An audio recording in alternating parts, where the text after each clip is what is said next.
کرسی کا ذکر آتا. قرآن مقدس کی تمام آیتوں میں سب سے عظیم آیت ہے آیت الکرسی. اس کی بڑی فضیلت ہے کیونکہ اس میں اللہ نے اپنی وحدانیت کا اور اپنی کرسی کا تذکرہ فرمایا. آیت الکرسی یاد کر لیجئے، بہت بڑی بھی نہیں ہے، مرتبے کے اعتبار سے تو بہت بڑی ہے، لیکن الفاظ وغیرہ کا مجموعہ اگر جوڑیں گے تو بہت طویل، بڑی سی مرد بہت طویل نہیں. اگر آپ یاد کرنے بیٹھیں گے تو آدھے گھنٹے میں اس کو یاد کر. مسلمانوں کے بچے بچے کو آیت الکرسی یاد ہونا چاہیے، اس کی برکت بہت. ایک مرتبہ اللہ کے رسول صلی اللہ علیہ وآلہ وسلم نے مولا علی سے فرمایا، علی میں تمہیں ایک ایسا عمل بتاتا ہوں کہ اگر کوئی یہ عمل کر لے، مفہوم حدیث پاک، تو ادھر اس کی روح نکلے گی اور ادھر وہ جنت میں چلا جائے. یعنی اس کے اور جنت کے درمیان صرف زندگی پردہ ہے، ادھر مرا ادھر جنت میں، ادھر دنیا سے نکلا ادھر جنت میں. حضور وہ کون سا عمل ہے؟ فرمایا ہر فرض نماز کے بعد جو ایک مرتبہ آیت الکرسی پڑھے گا، ادھر اس کی روح نکلے گی ادھر جنت میں چلے جائے. بہت مبارک. نماز کے بعد پڑھا کرو آیت الکرسی شریف، پڑھا کرو، بھولیے مت. ہر فرض نماز کے بعد اپنے بچوں کو بھی تلقین کیجیے. پھر اس کے بعد گھر سے نکلو تو آیت الکرسی پڑھو. حدیث پاک میں آتا ہے جو گھر سے نکلتے وقت آیت الکرسی پڑھتا ہے، اللہ 2 فرشتے اس کے ساتھ کر دیتا ہے. جب تک وہ گھر لوٹتا نہیں، موت کے علاوہ ہر مصیبت سے فرشتے اس کی حفاظت کرتے. موت تو لکھیے وہ ٹلنے والی نہیں، موت کے علاوہ ہر حادثے سے فرشتے اس کی حفاظت کرتے. لوگوں کو باڈی گارڈ پر ناز ہے، لیکن آیت الکرسی پڑھنے والوں کے لیے اللہ فرشتوں کو محافظ بنا دیتے. پھر جب سونے لگو تو آیت الکرسی پڑھو. جب کوئی سونے سے پہلے آیت الکرسی پڑھتا ہے تو اللہ 2 فرشتے اس کے سرانے اور پیتانے مقرر کر دیتا ہے، فرشتے اس کی حفاظت کرتے. اور اگر اسی رات اس کا انتقال ہو جائے تو اللہ اسے شہادت کی موت عطا. بہت برکت ہے. اس کا مضمون سن لیں. اس میں اللہ تعالیٰ ارشاد فرماتا ہے کہ اللہ ہے جس کے سوا کوئی معبود نہیں. آیت الکرسی کا مضمون یہ ہے، مختصر سن لیں. مضمون یہ ہے کہ اللہ کے سوا کوئی، اللہ ہی معبود، یعنی عبادت کے قابل، عبادت کے لائق صرف اللہ. عبادت صرف اللہ کی، اللہ کے سوا کسی کی عبادت نہیں. اور یہاں نام لے کر اللہ نے اپنا ذکر کیا کہ اللہ ہی معبود ہے، اللہ کے سوا کسی کی عبادت. نبیوں سے، رسولوں سے، ولیوں سے محبت کی جائے گی، ان کی عبادت نہیں. ہمارا مسلمانوں کا، اہل سنت کا یہ عقیدہ ہے، عبادت صرف خدا کی، اللہ کے سوا کسی کی عبادت. جو اللہ کے سوا کسی کی عبادت کرے وہ مشرک ہے. اللہ ہی معبود ہے. پھر فرمایا کہ وہ اپنے آپ زندہ ہے،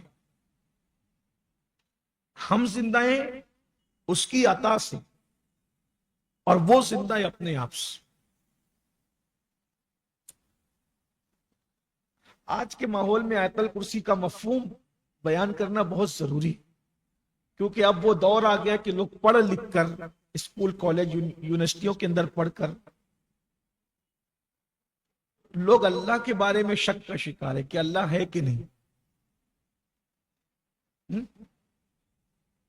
ہے تو اس کا ثبوت کیا ہے تو وہ نظر کیوں نہیں آتا.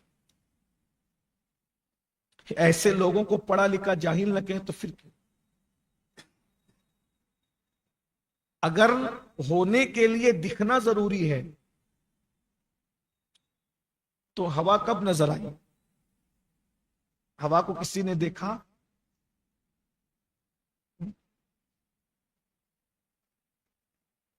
روح کو کسی نے دیکھا؟ چلیے اور آسان کر دیتے ہیں. مجھے یہاں ایک واقعہ یاد آ گیا. امام جعفر صادق سرکار کے دور میں ایک ایسی پڑھا لکھا سرفرا سامنے آ گیا. کچھ پڑھے لکھے سرفرے ہوتے اور اپنے آپ کو بہت زیادہ اوور اسمارٹ سمجھتے. تو ایسے ہی اوور اسمارٹ پڑھا لکھا سرفرا امام جعفر صادق مولا کے سامنے آ گیا. کہا کہ اللہ ہے تو دکھتا کیوں نہیں، دکھائی. اور جب وہ دکھے گا نہیں تو میں اس کو مانوں گا نہیں، کیونکہ جو دکھتا نہیں اس کو مان نہیں سکتے. تو سرفروں کے برابر تو اب لگنا مناسب نہیں.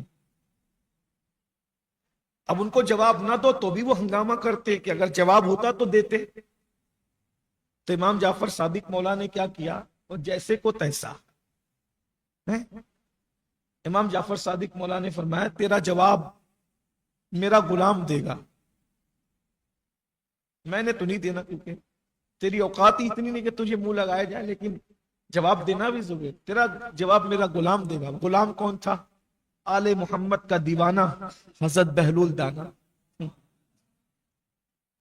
پاگلوں کے لیے پاگل ہی ہے نا پھر.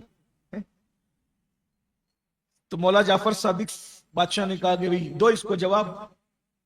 اور وہ جواب کیا دیتا؟ بہلول نے مٹی کا ڈھیلا اٹھایا اور اٹھا کے اس کے سر پہ زور سے مارا. وہ سر پکڑ کے چلا، میرا سر میرا سر میرا سر. تو کیا ہوا؟ بہت درد ہو رہا ہے. امام جعفر صادق بادشاہ نے فرمایا اس دیوانے نے تجھے مارا، جواب دینے کی وجہ تجھے مارا، مقدمہ تو بنتا ہے کہ قاضی کے دربار میں تجھے حاضر کیا. بہلول کو بھی لے گئے پکڑ کے، اور وہ بھی لے کے گئے. قاضی نے پوچھا بھئی کیا ہوا؟ تو اس نے کہا میرا سر پھٹ رہا ہے، بہت درد ہو رہا ہے، بہت درد ہو رہا ہے، اس ظالم نے مجھے مارا. میں نے سوال پوچھا تھا امام صادق بادشاہ نے اس کے حوالے کر دیا، اس نے مجھے مار دیا. تو بہلول کو بھئی تو نے کیوں مارا؟ بولے کہ میں نے مارا تو ہے اس کو، لیکن مجھ پہ چارج کیا بنتا ہے؟ بولے درد ہو رہا ہے، سر میں اتنی تکلیف ہو رہی ہے. کہا بتاؤ کدھر ہے درد؟ اس لیے کہ اسی نے کہا تھا جو دکھتا نہیں ہے اس کو مانا نہیں جا سکتا. ماننے کے لیے دکھنا ضروری ہے، تو خدا کو ماننے کے لیے خدا کا دکھنا ضروری ہے. اب اس کا درد میں اسی وقت مانوں گا جب یہ درد دکھائے گا. بتا درد کا. تو اس نے کہا ارے پاگل، درد محسوس ہوتا ہے وہ دکھتا نہیں ہے. تو کہا جب درد ہو کر محسوس ہوتا ہے دکھتا نہیں ہے تو خدا بھی محسوس ہوتا ہے. یہ روزانہ جو سورج نکل رہا ہے ڈوب رہا ہے کس کی وجہ سے؟ اسی کی وجہ سے. ستاروں کی انجمنیں سجی ہے اس کی وجہ سے. رات آتی ہے دن آتا ہے، اتنی بڑی رات کی چادر وہ کہاں لپیٹ کے رکھتا ہے، اتنے بڑے دن کی چادر وہ کہاں لپیٹ کے رکھتا ہے. وہ روزانہ پھول مسکراتے ہیں، اسی کی طاقت. ماں کے پیٹ میں شکل کون بناتا ہے؟ بچے کو کون پیدا کرتا ہے؟ ماں کے سینے میں دودھ کون پیدا کرتا ہے؟ جانور کے پیٹ میں گوبر اور خون کے بیچ میں دودھ رہتا ہے، نہ اس میں گوبر کی بدبو آتی ہے نہ اس میں خون کا کلر آتا ہے. وہ کون ہے جو گوبر اور خون کے بیچ سے دودھ نکال کے تمہیں پلاتا ہے، لیکن نہ اس میں خون کا اثر ہے نہ اس میں گوبر کا اثر ہے؟ وہ کون ہے؟ اسی کو اللہ کہتے ہیں. حی قیوم. آسمان بنایا، زمین بنایا، چاند بنایا، سورج، یہ سب اس کی مخلوق ہے. بولے دکھاؤ دو. ارے ہر چیز دکھنے والی تھوڑی. اور حیثیت تو دیکھو، حضرت موسیٰ نہ دیکھ سکے تو تو کیا دیکھ سکے؟ کہا تھا کہ مجھے دکھا، 9 مرتبہ منع کیا، پھر بھی ضد کیا، اصرار کیا. تو 70,000 پردوں کے پیچھے سے تجلی کی، خود بے ہوش ہو کے زمین پر آ گئے اور پہاڑ بھی جل گئے. موسیٰ نہیں. جب موسیٰ نہ دیکھ سکے تو ہم کیا دیکھتے؟ میرے بھائیوں، کیا لوگوں کی اوقات اور کیا باتیں کرتے ہیں.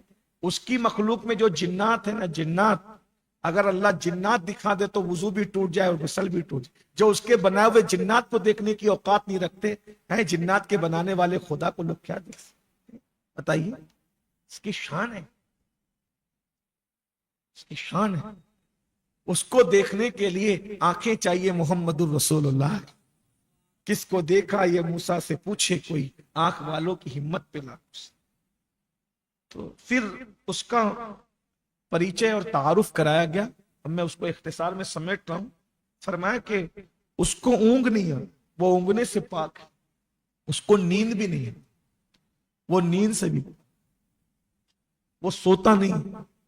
ایک مرتبہ امام جعفر صادق بادشاہ سے کسی نے پوچھا کہ اللہ سوتا کیوں؟ لوگ بھی عجیب عجیب سوال، اللہ سوتا کیوں؟ تو آپ نے فرمایا کہ جواب بعد میں دیں گے، پہلے ایک کام کرو، 2 پانی کی کانچ کی بوتلیں بھر کے پکڑو اور بیٹھو، جب تک میں نہ کہوں اٹھنا نہیں. وہ بیٹھا رہا 4 گھنٹے 6 گھنٹے 8 گھنٹے 10 گھنٹے 12 گھنٹے 14 گھنٹے 16 گھنٹے پانی کی بوتل لے کے بیٹھا رہا. اب بیٹھے بیٹھے جب تھک گیا تو اونگ آئی، اور جیسی اونگ آئی تو